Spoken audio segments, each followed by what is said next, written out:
How are you?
And good evening. Welcome to our Illinois Issues Forum series. We are talking solutions as we approach Illinois election 2018. This series is produced by NPR Illinois and supported by AARP.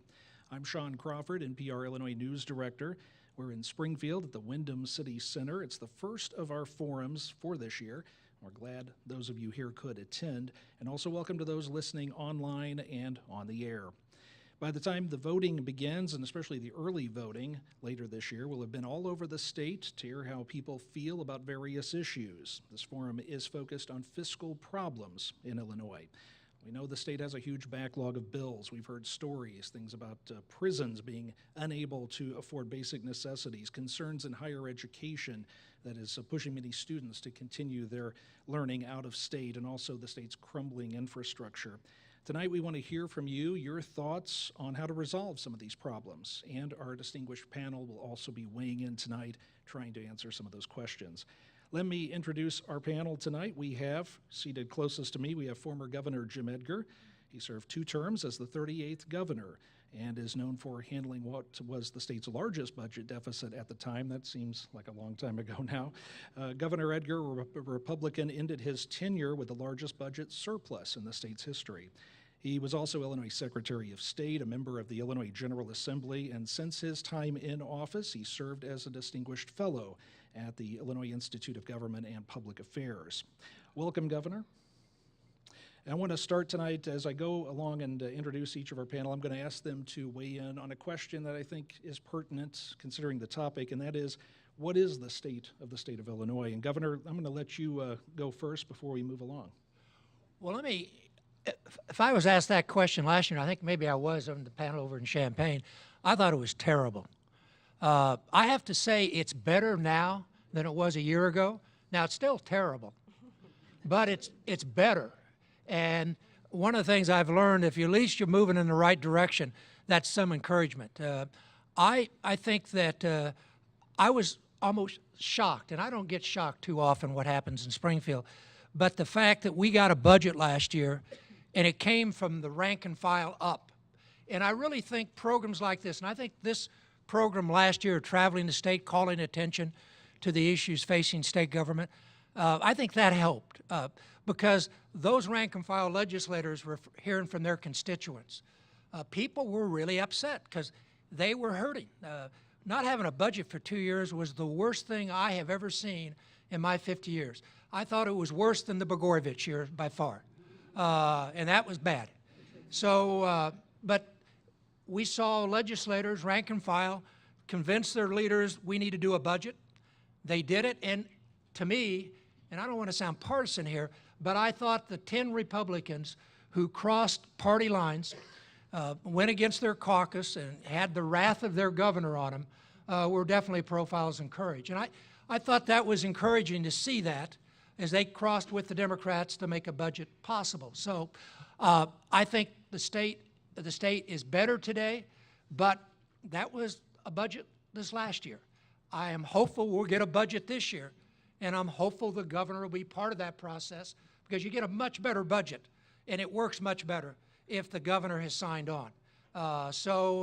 While we're not out of the woods by a long way, I feel better this year than I did last year about the state of the state.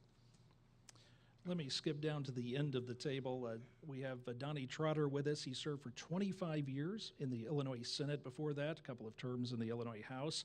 He was a Democrat and represented the Chicago area. He left the General Assembly with a long track record of legislative accomplishments, and he was also one of the key budget negotiators, which is known under the Capitol Dome as the Budgeteers, and we welcome him, former Senator Trotter. But let me ask you that same question, and that is the state of Illinois today. Let me begin by thanking the governor for his candor of how he feels about our budget. It certainly is terrible, but because we passed last year's budget, because we did find the dollars and find the wherewithal to do the right thing for the state of Illinois, I think we made some modest gains last year. Our biggest challenge is, is sustaining those gains as we go forward. So without question, we do need a budget this year. We need a budget every year. It is constitutionally written that, in fact, that the state of Illinois must come up with a balanced budget for the state of Illinois. One thing I have found, the older I get is the older I want to get. But with that is also the reality that it's the quality of life that you have as you get older. But we also have, as we age, a responsibility to ensure that we leave something for the next generation. That is a very precarious situation at this point in time, because though we made those modest gains, we made a measurable gain, we still have not done enough. We have to put more dollars into higher education.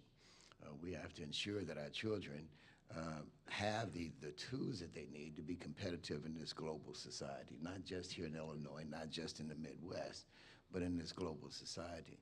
So that's going to be one of the biggest challenges this year, trying to ensure that is there. K-12, of course. And let me go backwards. I mean, there's something that we all agree on, Democrat and Republican. We all want affordable quality, accessible health care. We all want it, Democrat or Republican.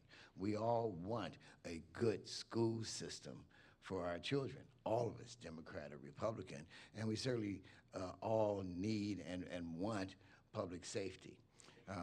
Where we get caught up in the weeds is just that. We get caught up in political rhetoric. We get caught up in hyperbole, and as a consequence of those two things, things don't get done.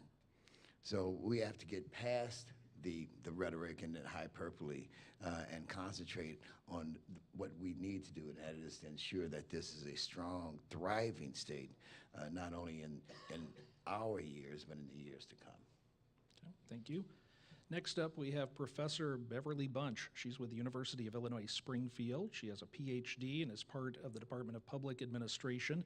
She's also worked with the Government Finance Officers Association, the City of San Antonio, Texas Budget Office, and the Texas Bond Review Board. She's been published many times and is also leading a team of researchers as part of a national state budget project administered by the Volcker Alliance. Professor Bunch, you've heard what some of the others have had to say here, and as someone who's studied other states and their financial approaches, how bad off are we in Illinois? Pretty bad. I have had the honor to work with the Volcker Alliance. How many of you remember Paul Volcker? He was Federal Reserve Chair under President Reagan and Carter. He's 90 now, still going strong and dedicated to public service and leading a nationwide study. Universities across the nation are identifying budget practices and grading the states, and not surprisingly, but very sad, Illinois has done poorly, getting a D in many of the rating categories. We've been borrowing to pay for our operating cost. We haven't been putting pension funding aside to pay future liabilities. We're second worst in the country, only having funded 40% of what we should have. We are not putting money away for retirees' health insurance, which affects lots of people in here if you were previously public employees. And we don't have reserve funds. And reserve funds, if you head into a recession like we were in during the Great Recession, can play a key role in helping sustain a state during downturns. And so we need to do better. We move on to our last panelist here. I did want to mention, as we said, we wanted to hear from you tonight, your questions, and we'd like for you to step up to the microphone if we call your name to maybe possibly ask your question in person here. Kevin Ramey, if you could step up to the mic while we introduce Brian here sitting at the table.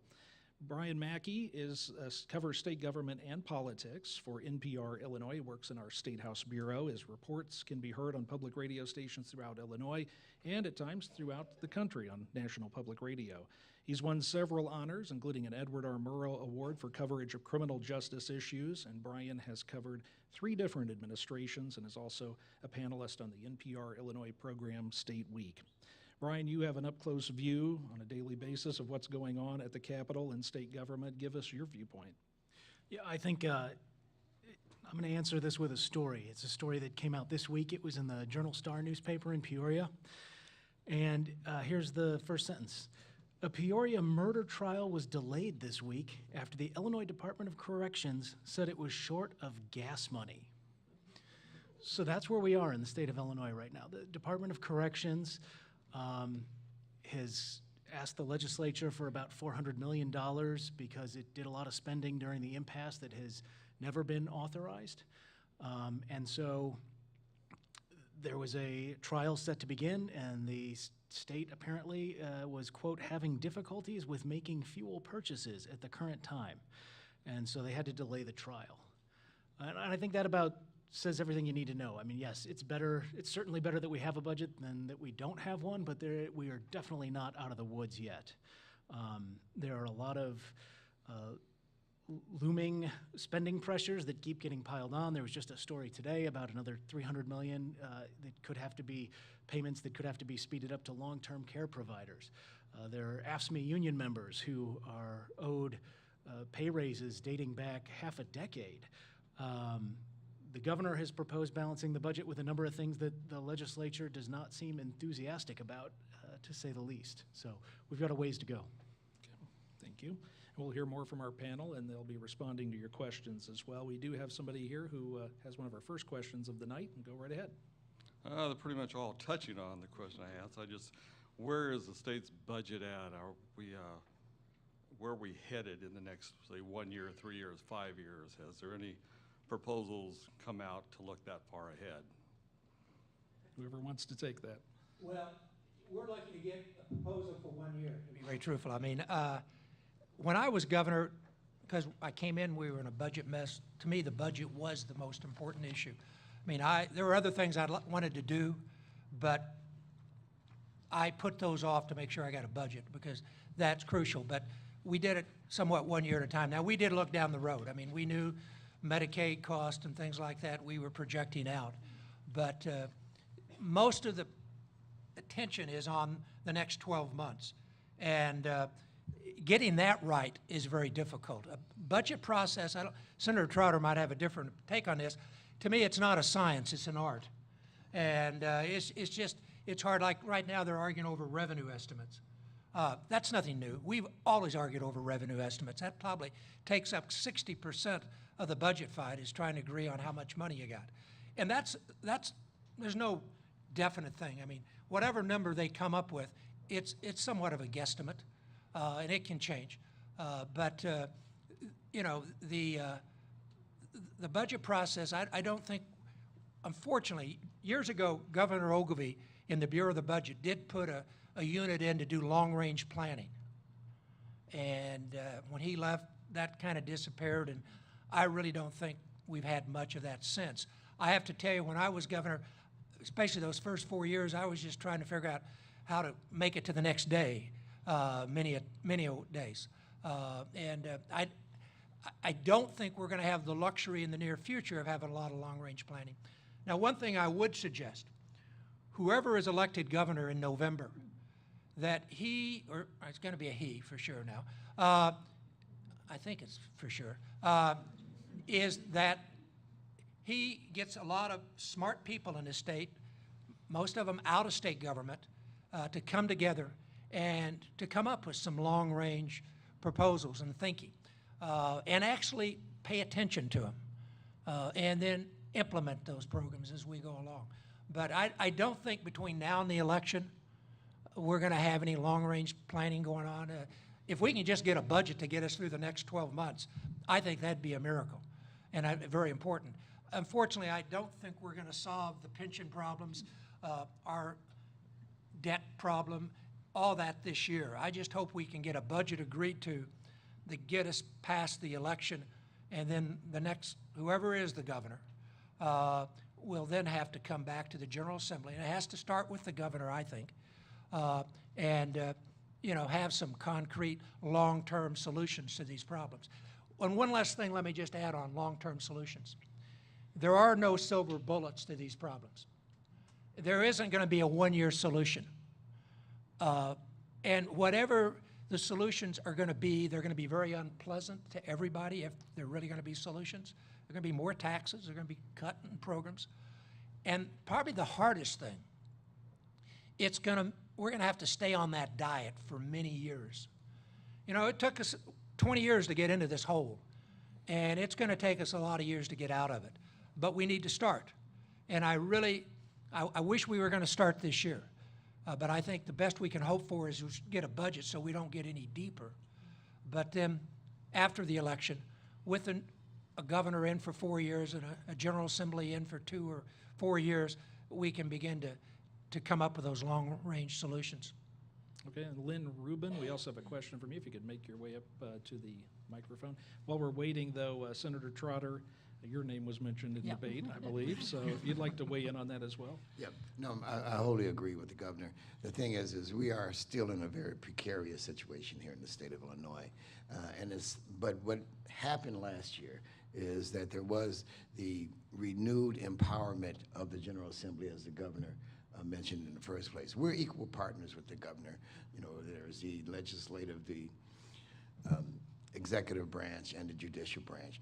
And we've came out last year as a body and exhibited that power and that force that we have. And I see that continuing this year as well. So I have high hopes, even with a change in governors or not, that the power, the empowerment of the General Assembly is going to be there to ensure that we stay on that path of going forward.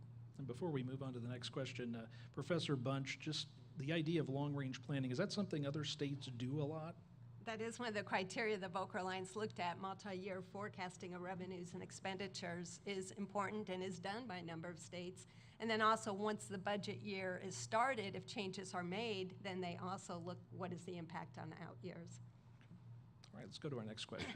My question has to do with Senator Andy Menard's recent discussion with the governor related to the changes in the budget for K-12 schools and how wonderful it all was, and now he wants to change the formula for existing teacher pay pensions and in essence give some of the money back. Can somebody explain that whole situation to me? I'm not clear on it. Whoever wants to Yeah. talk about that? So the governor proposed something that I think Speaker Madigan once championed. It's known as the cost shift. This was in his budget proposal.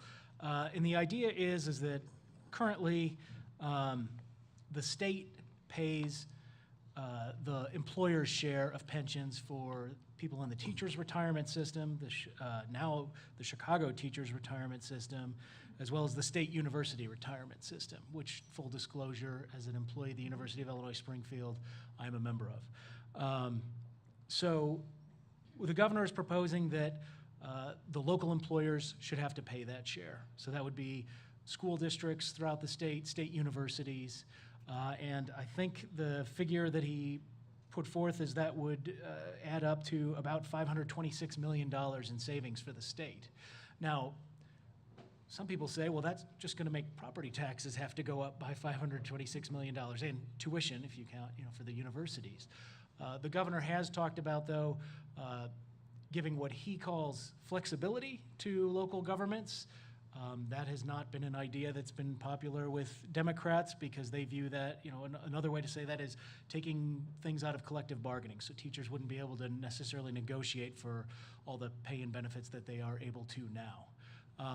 So it's been pretty much of a non-starter among a lot of legislators, both Democrats and Republicans. And a little bit of the back and forth this week was that Senator Menard was complaining that the governor had not really even introduced these ideas in the form of legislation. Again, just part of this ongoing battle, as Governor Edgar mentioned, about they're fighting over revenue estimates. Ultimately, this daily back and forth isn't going to much matter if they can come to an agreement on the big picture things by the start of the next fiscal year. And we're talking pensions, and we do have another question. Christopher Schmidt, if you could make your way on up to the microphone. I think your question had to do with pensions, so we'll stay with you. Yeah, as you're all aware, the pensions are protected in the Illinois Constitution right now. And if it were changed tomorrow, which we all know it wouldn't be, how would we, even if that were to take place, how would we still honor the obligation that we have to the employees in the system that have paid into that, and we've made a promise to pay them that pension, even if we change the Constitution so that the pensions wouldn't be protected? I'll jump in as a lawyer. I'm not a lawyer. I don't know if anyone else on the panel is. A very smart lawyer I know, though, who has looked at this pension issue for many years, says that even if you change the Illinois Constitution, there's a really good chance that you could not actually apply that retroactively. So the protection is there, it's a contract, and under federal contract law, the thinking is you wouldn't just be able to undo all the benefits that people have earned. We've already changed pensions for people hired since 2011 or so, so that they're a lot less generous than they are for people in the past. But there are efforts. There's this consideration model out there that Senate President Cullerton has supported, and the governor has sort of taken that up as an idea that intelligent people can disagree about whether the courts would even approve that. But the thinking is that even if you change the Constitution, it would not affect the current liabilities. And of course, the pension debt is what everybody's concerned about. When Governor Edgar, when you were in office, you were able to push through a plan, it was a 50-year plan, if I remember correctly, that would have tried to get a handle on pensions. Looking back on that, what went wrong there? Well, it actually, when I left office, it was working. We were 74% funded in our pensions in the state at that time. Unfortunately, we had early retirement. We had pension payment holidays. They borrowed money. All of it didn't go to the pension, but it's all charged to the pensions, and that's still to be paid back. So, you know, they got off course. Also, to be truthful, the stock market went down, and you know, some of that money is invested in the stock market, and that hurt. Now we haven't had any inflation, and a lot of it's invested in kind of fixed incomes, and that's been terrible. But the 3% that they thought was better than a cost of living when they put it in before I was governor the last year under Thompson, they thought that was better because inflation was always, cost of living was always far above 3%. Well, it turned out to be wrong. Again, I'll go back to it. I think that you need to put a pension plan in place, and it's going to take several years to reach a goal. I'm one, and I'm not an accountant. I'm not a lawyer. I'm not a CPA, and they fuss with me on this. I don't think we have to have 100% funding. I don't think everybody's going to retire at the same time. We were shooting for 80%, I believe. You know, I think that if we could get to 80%, if we had, you know, the funding in place, I think we would be in pretty good shape. I'll point out, too, one of the things that we measure our success on fiscal issues is our bond rating. Now, our bond rating is pretty poor right now. In fact, if they hadn't had a budget last year, we'd have been junk bond, which never has happened to a state. That's, again, why it was important they did what they did last year. But after we passed the pension plan back in 1994, which was a bipartisan effort in an election year, which always amazed me that the Democrats and we could get together on that plan, we got 2 bond rating increases in Illinois. Now, we did some other things, too. We were paying our bills on time, and, you know, we'd cut budgets, and, I mean, we were living within our means. But, again, I think that was the right approach. But as we said back then, this isn't chiseled in stone. You know, you need to take a look at this probably every 5 years. Unfortunately, they didn't really take a look at it. And then they tried the pension holidays, and they did the early retirement and things. And one of the things, let me just say about state government in general, whether it's school aid formula, whether it's pension plans, whether it's property tax caps that I put in when I was first governor, nothing lasts forever. You need to continue to go back and review those programs because things change. And that was one of the mistakes I think we did on the pensions. We didn't go back sooner and take a look and see, can we make some changes? And it just kind of kept drifting and getting worse and worse. And then, as I said, we did a holiday and we did some other things that really compounded the problems. And it's going to be an extremely difficult thing to solve. And I think it's going to take 40, 50 years. But I think if we put a plan in place and we demonstrate to the financial community we are going to stick with it, then I think that will help improve our credit ratings and all. But we've got some other issues besides just the pension. We've got what, at least, even the governor admits we have $7.7 billion in unpaid bills. And we have a need for infrastructure revision in this state. So there's a lot of other things that are going to be competing for those limited dollars. Okay. And I want to continue on here. Professor Bunch, why don't you weigh in on that Yeah, I as think well? the governor's right. Having a plan and sticking to it is important. Where Illinois' plan differs from a lot of state plans, it was a 50-year plan. When we review plans, we see more 20 to 30-year plans, and that's the period to try to make up for the underfunding. And I read in the governor's budget summary today that we're still not contributing enough on an annual basis to make progress towards paying off the unfunded part, that all the way through 2029, the unfunded portion is growing. So I agree it's important to have a plan, but I also think his point's well taken that we need to revisit that plan from time to time. Senator Trotter. And I agree with the previous two speakers. You know, one of the things when you look at these bonding agencies, these rating agencies, Standards and Poor's, Moody's, our downgrade wasn't solely because we were a derelict state. It's what they had actually mentioned in their report is that we just refused to do anything. So we have to do something to get to get our bond rating to go up, and we did that when we passed the budget this year. Can somebody talk about the possibility of refinancing the pension debt? I've heard that before. Is that viable? Is Ralph Martiri here? This is something that's been talked about, and my colleague Charlie Wheeler on State Week has talked about this a lot. You know, the idea is you just change refinance it like you would your mortgage, right? You can say we're going to extend it even further. Now, I think that people like at the Volcker Alliance would raise some red flags about taking our 50-year ramp and making it a 75-year ramp or whatever that thinking would do. And, you know, there would be people who say you're just kicking the can down the road, to use one of the most often heard cliches we hear about state government. I wanted to circle back to one point, though, that the people, you know, what we hear Governor Edgar talked about, infrastructure needs and other spending pressures that we have. You know, the people who argue for doing something different with our pension payments and trying to bring those costs down,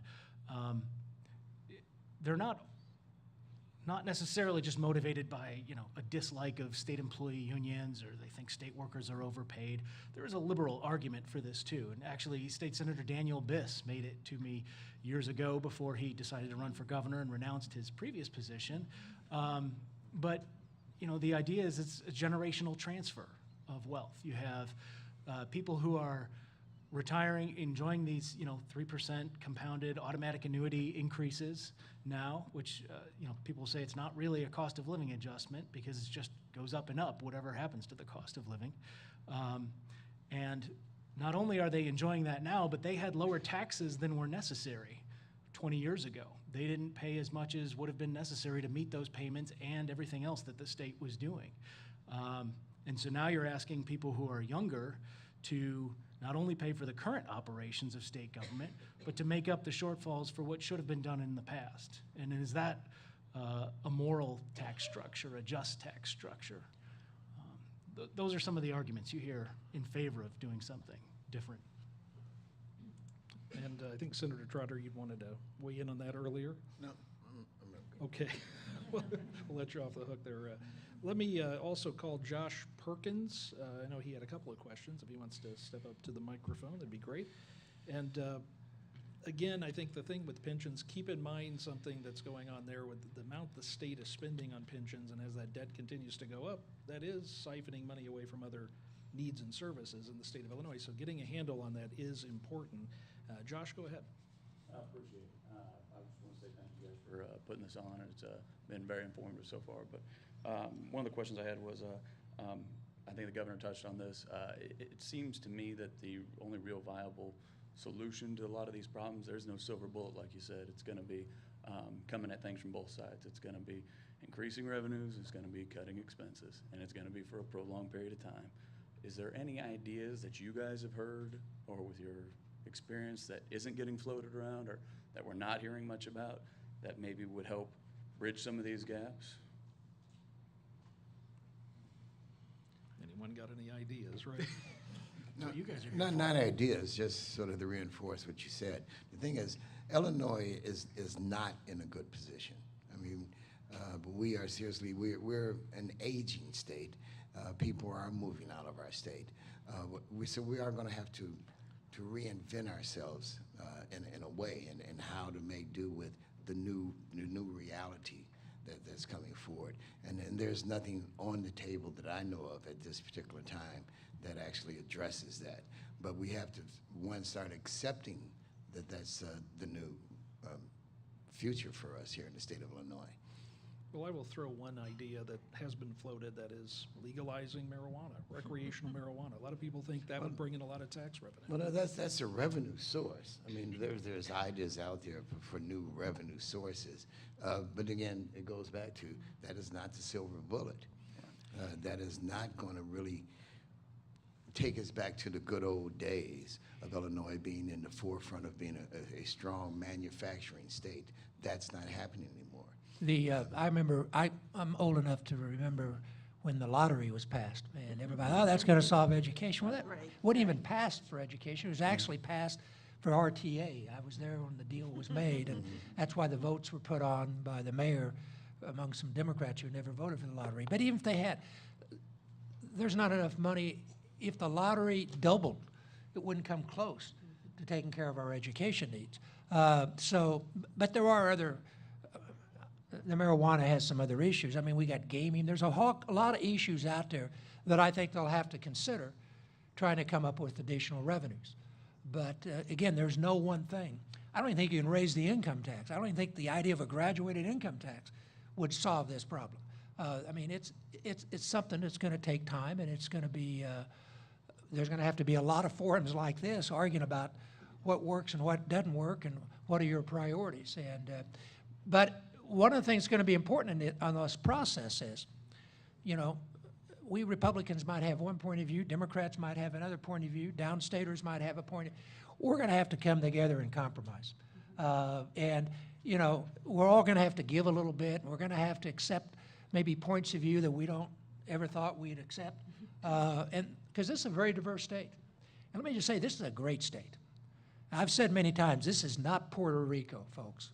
This is Illinois. We're a rich state. We just have had leadership that I think has kind of made some mistakes. And I think with strong leadership, we can get this state back on track.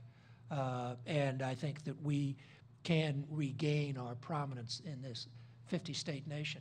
But again, it's going to take compromise, and that's just hasn't been in fashion, not only here, but in Washington, D.C. in the last few years. And we've got to get back to that.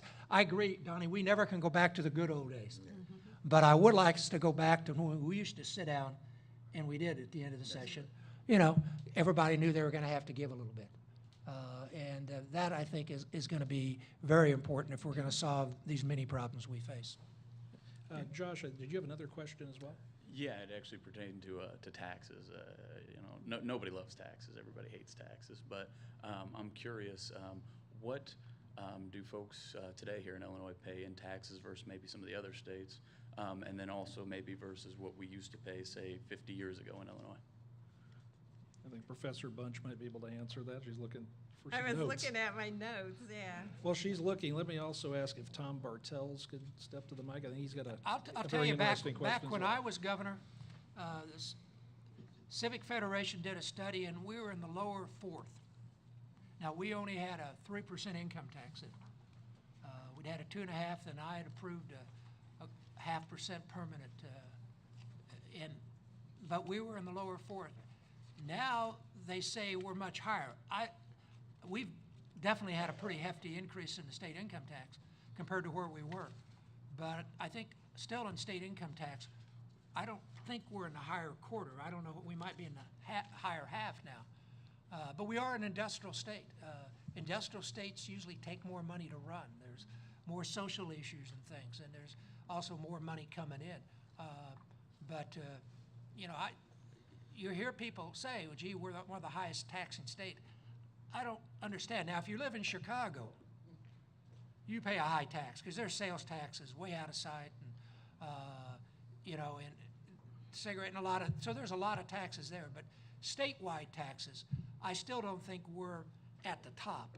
Now, I also learned as governor, when I used to go around and try to explain this to people when I was trying to raise a tax, they don't care what the other states pay. They know what they paid, and they don't want to pay any more. And they also don't believe you're really going to cut their taxes either. I learned that. Actually, it helped me get elected the first time because the other guy claimed he was going to do that, and they didn't believe him. So people they know what they pay, and they don't want to pay any more. And they're very suspicious even when you say you're going to cut their taxes. So it's a hard sell. But I think people also are realistic and know that you can't spend more if you don't raise revenue. I mean, people, when it comes down to it, they're pretty smart. Now, they're never going to say they like a tax, and they're never going to poll well. Trust me, I know. I was on both sides of that issue as governor. And but I think deep down they know that if they're going to get the services, they're going to have to pay for it. Now, their main question is they want to make sure it's fair. Now, the property tax is the one where you'll get the biggest argument in this state. And, you know, I think particularly in the suburbs, not Cook County suburbs, but in the collar counties, they've got a pretty hefty property tax. I mean, people down here complain about it. If you're in DuPage County, you'd really complain about it. So it varies from tax to tax, but overall, I still don't think Illinois, I don't think we're in the top quarter. Now, I might be wrong. And the Civic Federation has some new studies, and they got us a lot higher than I thought we'd be. But now that I've given you enough time to find the answer. I didn't actually find the Okay, right card, okay. but I think property tax is a perception that that's very high, and it's partially because the state is among the lowest in terms of percent funding for schools. And so if the state's not going to come in a big way, then local school districts are, and their tax is the property tax. So I always cringe a little when I hear they're going to freeze the local property tax, because that's really going to hurt our schools unless the state's going to come in and help the schools. And right now, it's not clear. We see some signs with the most recent legislation improvements that they are willing to, but then we see the shifting of pensions, and it's not clear. Yeah, but so I think we need to think we're all in this together. It's not the schools versus the state. We're partners. Back, one of the things I tried as governor was the shift to take the pressure off the property tax and raise the income tax to fund schools. And, you know, I had calculated this for years and where I thought it would play well, and I thought where it would really play well is in suburbia, because they pay the highest property taxes. And that was where my most opposition was. Because one, they didn't really believe we're going to cut their property taxes and just raise their income tax, and they pay more income tax than the rest of the state. But they also didn't want to lose control of their schools. And they were convinced, and they were probably right, that if we were going to give them more money, we were probably going to send on a few more strings. And suburban schools, I mean, a lot of people have moved to the suburbs because of the schools.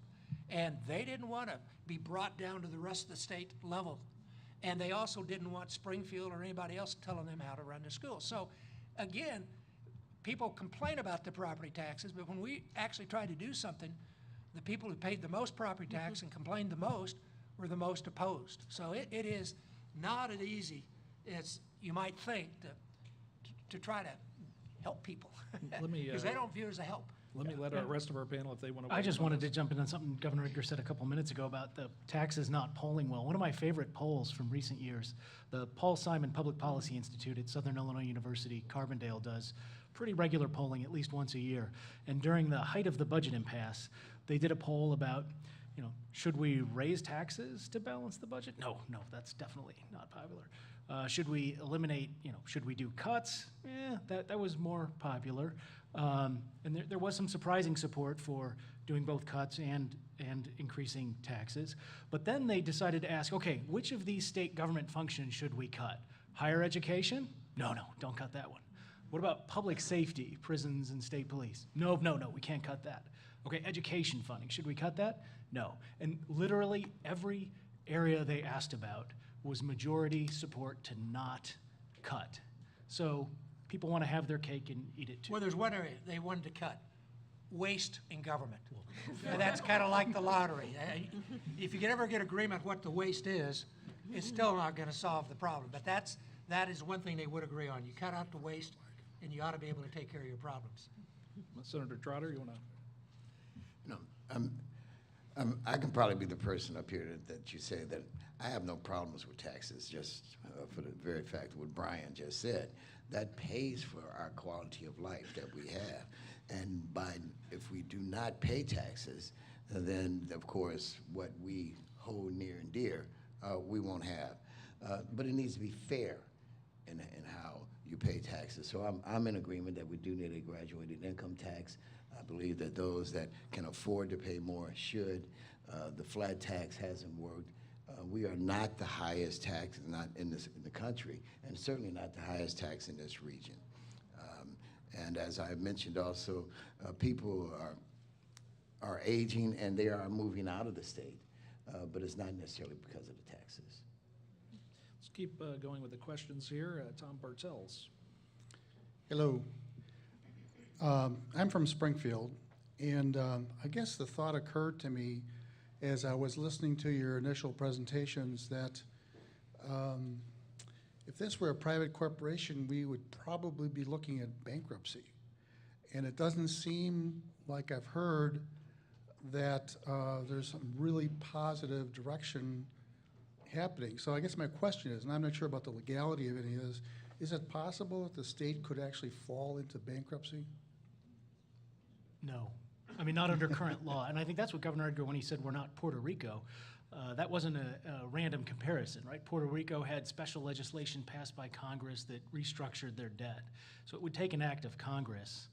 And even then, I'm not sure about the constitutional state-federal separation.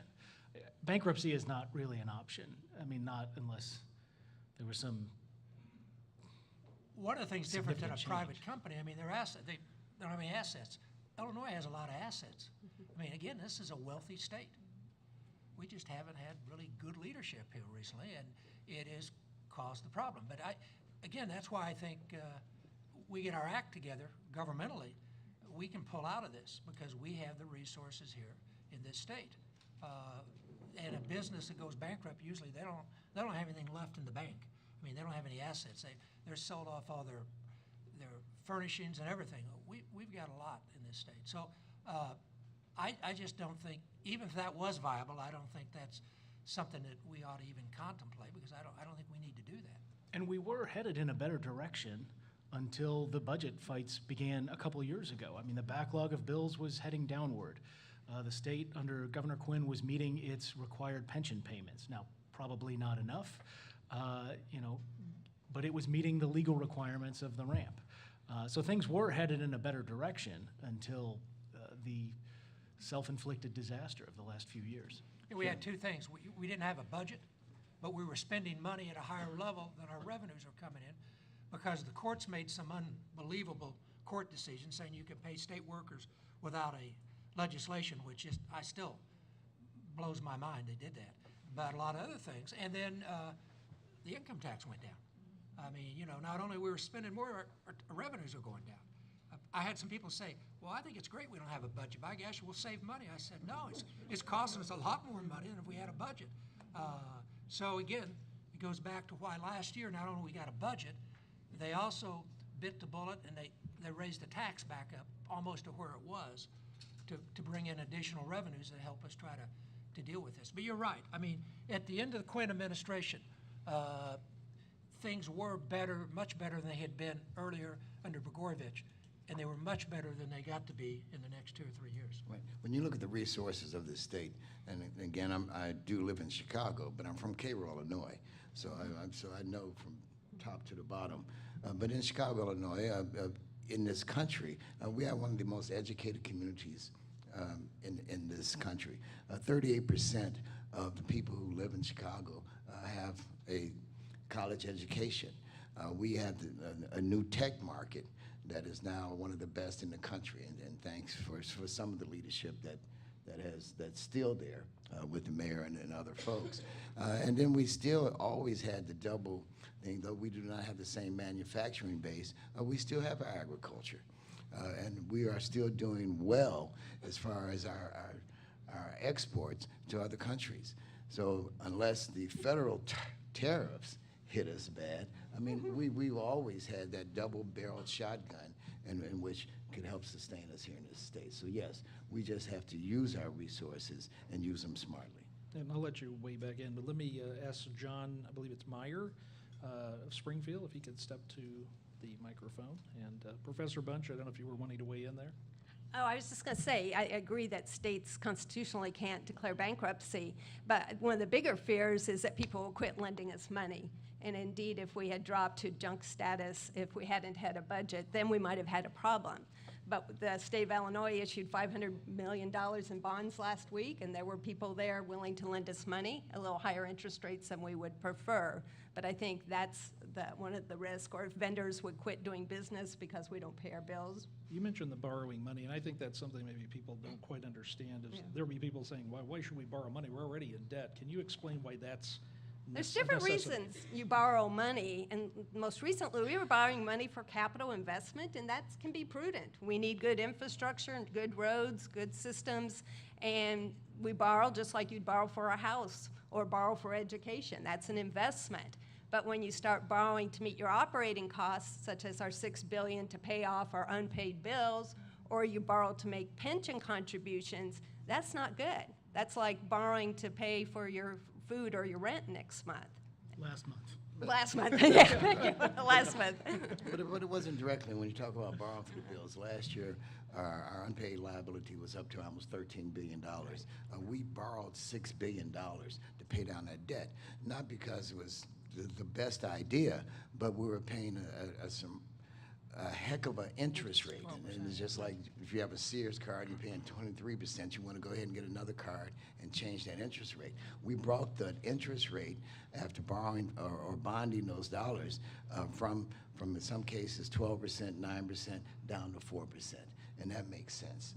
So yes, we borrow, and people said you borrowed to pay down your debt. No, we essentially just restructured that to get a lower interest rate when the time was right. And we had buyers to do that.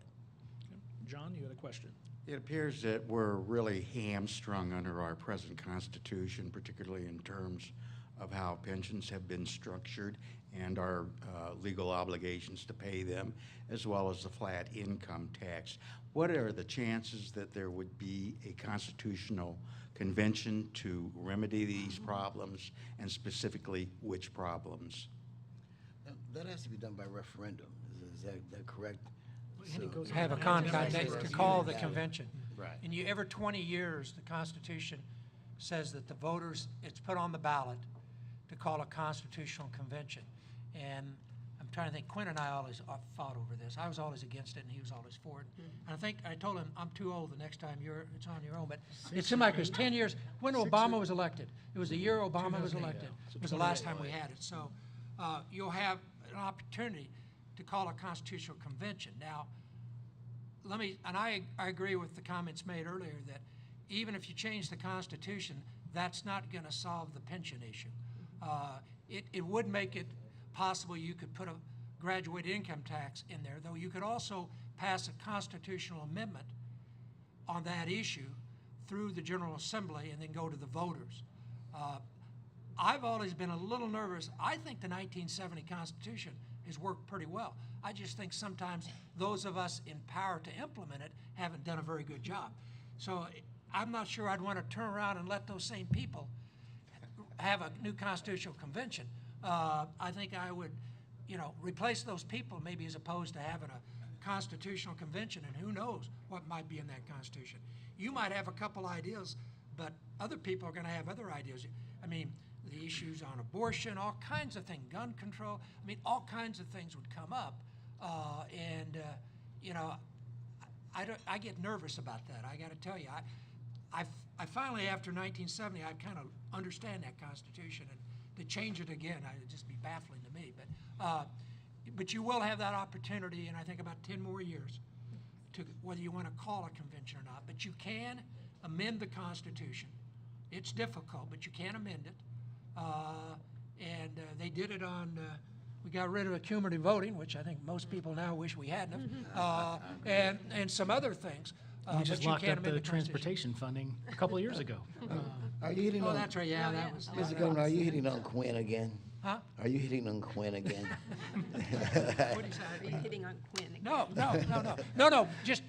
I have a great deal of respect. We disagreed on that issue, but we were always the two main arguers.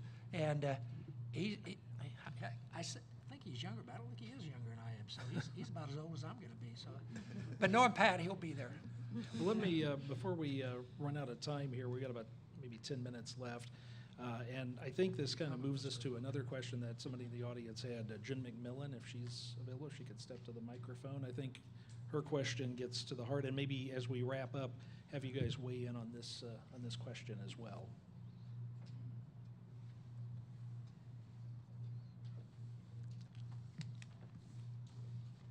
Okay, and Jen, go ahead.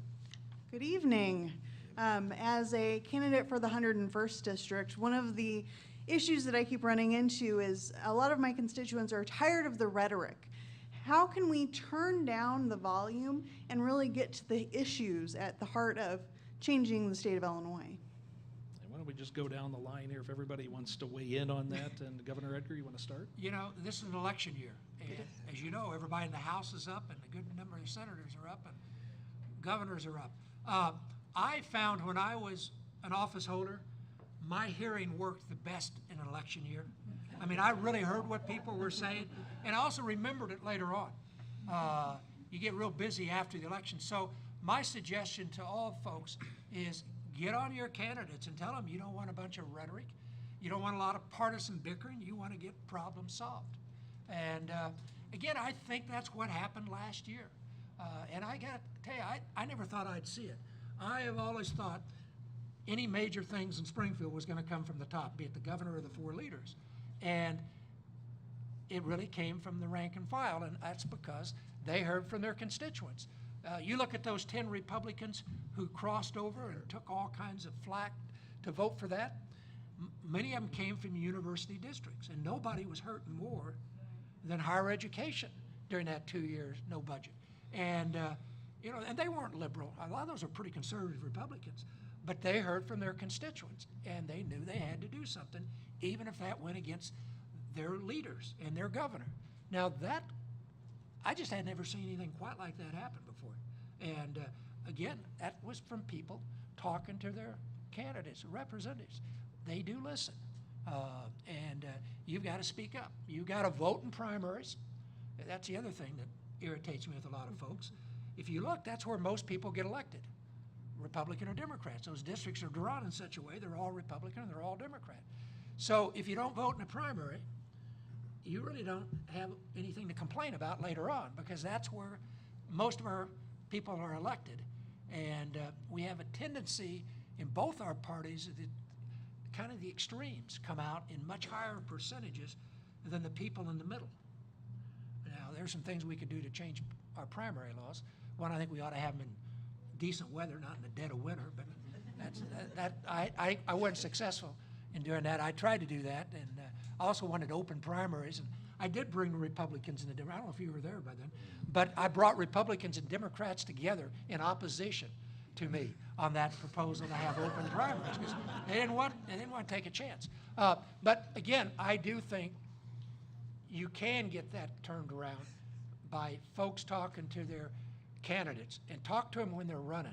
Don't wait till they're already elected and it's 2 weeks before the end of the session. There's so much things going on in Springfield, nobody can hear anything. But get to them during the election year, and it will have an impact. And again, I'll just go back to say, look, we had a budget last year, and I think a huge part of that was people were fed up and they wanted something done, and it worked. Now, they can't just go home and say, well, we've solved the problems. I think if you heard tonight, we still got a lot of problems, but at least we saw a ray of hope. And I think it had a lot to do with people talking to their elected representatives and convincing them they had to stop the partisanship and get something done. Professor Bunch? And I think we need to talk to the candidates about what their vision is for Illinois and what their plan is, and get into the specifics. Nobody wants to raise taxes, but the numbers are so huge that it's probably going to need to be on the table. And then there's a bunch of different options. Should we expand the sales tax base? Should we have a graduated income tax? I almost dare to say it. Should we tax retirement income? My family said, don't say that at AARP. But I got the silver hair guys. I mean, that's on the table. The Civic Federation came out. We have a report that has lots of options they're supporting, including that. But I think we need to get back to what the senator said. What's fair? If we've got vulnerable people who can't afford higher taxes, we don't want to go after those people. If we have retirees who have investment income and are living quite well, maybe we can step up and pitch in a little more. But I think we need to have those tough discussions. And as the governor said, now's a good time. Brian? Yeah, I'm going to go out on a limb and say that we need more noise in terms of the campaigns, because this is not just partisan fighting for the sake of it. There are deep philosophical disagreements that have been elevated to the surface in the last few years. I mean, Governor Rauner has a very different vision for how state government should work and how it should compensate its employees than the state has generally had in the past. And the Democrats in the legislature were not willing to go along with that vision, and that's what led to the fight. So, the governor campaigned as saying he did not have a specific agenda regarding organized labor. It's almost a direct quote. And obviously that turned out to not quite be what his agenda was when he got into office. So I think it's up to all of us, and I try every time I see a candidate to pin them down on specifics. Democratic nominee J.B. Pritzker is supporting a graduated income tax, but he's not saying what the rates would be. And no amount of my asking is going to nudge him. But I think that, the more that people, voters can have more of an effect on that. So hold candidates accountable for being specific and not just running on platitudes. And Senator Trotter. Thank you again, Mr. Governor. I think you gave the definitive definition of what democracy is all about, and that's you control what we do. As an elected official for around 30 years, it is so very important what my community tells me. We come down and we make commitments. Our number one commitment to our community is that we're going to be your voice down in those halls of the State House. So it's real important that you do that. I think we don't need more rhetoric. I mean, again, it's just the hyperbole, and I'm not going to say that's what ran me out of Springfield. But certainly at some juncture, it does just become noise. I think we all have a singular purpose, and that is, again, to make this a better place for all of us. It's our job to try to enhance the quality of life of not only ourselves, but also of our neighbors, and we can do that by working together. Yeah, I had to go first. Something that she mentioned the word vision. I hate that word. I got to tell you why. When I ran for governor, everybody said, "What's your vision?" And we talked about things in the campaign. Didn't have anything to do with what I had to do as governor. I had to manage. And I think we need to get back to a little management. Vision's great, but if you don't manage, particularly at the top, and I'm talking about the executive branch, maybe more in the legislative branch, things just don't happen. And so I'll never forget everything I had to do the first 4 years as governor. We didn't talk about it all in the campaign. It wasn't what the vision was. We had the greatest disaster the state ever faced, the flood of '93. We didn't talk about that. The state was broke. Nobody realized quite how bad we were. So we didn't really talk about budget issues. We did talk a little bit of taxes. So again, I think people ought to have an idea what they want to do. But I think also you want to make sure you've got folks in there that not only have a vision, but they understand just the basics to make sure things run. And anyway, and also the other comment about you want more. You're a media guy. You love these fights and things like that. You guys are always stirring. And I'm with senators. The senator. We need substance. We need More substance. Okay, substance. All right. But unfortunately, and I go back to Crossfire. That ruined everything. When people started shouting on TV, it used to be people disagree in an agreeable manner, and we got away from that. And I think we can disagree, but we need to do it in a much more agreeable manner. And again, I've always said good government's kind of boring. And so a lot of times the media won't want to cover a good government discussion. They want a fight or a scandal. And that's unfortunate. Now, NPR, I think you do a much better job of talking, and that's why I'm here tonight. That's the way to leave it, too, right there. We are out of time, and I do want to thank everybody for coming out tonight. And thanks again to our panel, if you could give them a hand.